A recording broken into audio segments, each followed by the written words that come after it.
Tajiri Sifa akiona mazingira baadaye atawekita kwenye TikTok ya Mr. Blessed. Direct hiyo.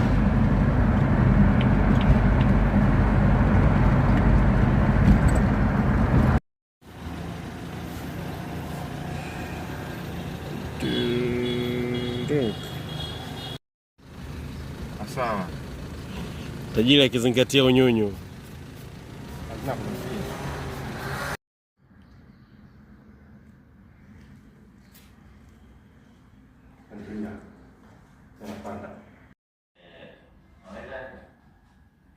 Hotuba yake ya kwanza baada ya jina lake akawatumia sababu ni kichwa. Kichwa. Yaani inaendana jina. Mpango kweli kweli. Wanaingia na hiyo. Hiyo kama hiyo.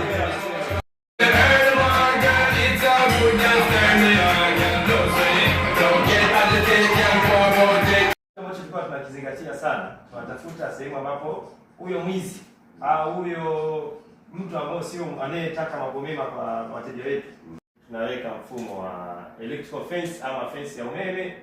Tunaweka mfumo ambao ni wa fence ya umeme. Atakapoingia ndani, basi mfumo wetu wa pili utaweza kumkamata kwa miezi mitatu.